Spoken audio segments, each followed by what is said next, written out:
Le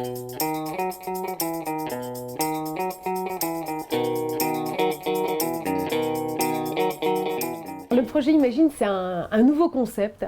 C'est l'idée de créer un média alternatif, utile et philanthropique. J'ai eu un déclic personnel et un déclic professionnel. Donc déclic professionnel, poser un constat assez sévère sur ce que les médias déversent chaque jour sur le coin de la figure du public. Et puis déclic personnel, j'ai toutes les valeurs que j'avais reçues dans mon enfance qui sont remontées à la surface.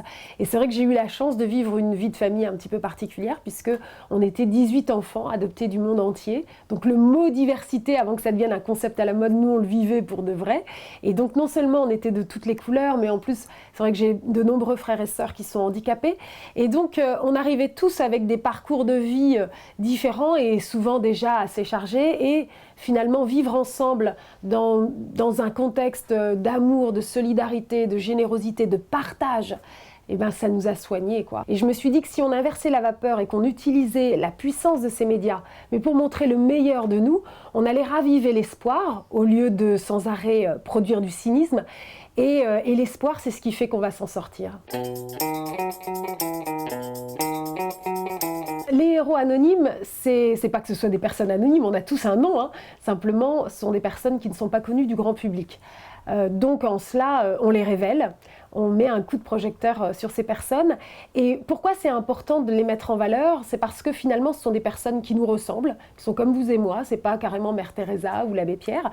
Mais en revanche, voilà, à un moment, elles ont identifié autour d'elles une problématique, quelque chose qui leur a brisé le cœur ou sur lequel, voilà, elles étaient très sensibles. Et elles ont commencé à mobiliser leurs moyens, elles ont trouvé dans leur imagination des moyens d'y pallier. Et à force de dynamisme, de niaque, eh ben, elles ont mis en place finalement des actions qui portent des résultats très forts. Il s'appelle Riyad Salem et ça, c'est le début de son histoire.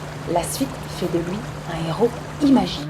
Et du coup, nous, en découvrant ces portraits, on se rend compte que finalement, bah nous aussi, on peut agir à notre niveau, là où on est, et même avec peu de moyens, ça fera la différence, ça vaut la peine. Quand on fait un portrait de héros, on est déjà dans de la philanthropie puisque ces fameux héros font avec des bouts de ficelle. Et nous, on va leur donner un outil qui va leur permettre de montrer en quoi consiste leur action et donc peut-être leur permettre à eux aussi de trouver des mécènes, des supports, des soutiens. C'est vrai que le projet Imagine a besoin de donateurs, a besoin de mécénat. C'est véritablement comme ça que ça a été conçu. C'est-à-dire qu'on ne part pas dans des histoires de sponsoring, etc. parce que ce n'est pas du business. On est véritablement dans un projet de philanthropie. Si on veut communiquer de façon totalement sincère, intègre, authentique, il faut qu'on soit totalement indépendant. Du coup, si vous aimez notre façon de communiquer, de montrer ce que nous avons de meilleur, avec tout ce que ça peut donner, tout ce que ça peut générer de bon autour de nous dans notre société, il faut nous aider à pouvoir continuer de faire ces films.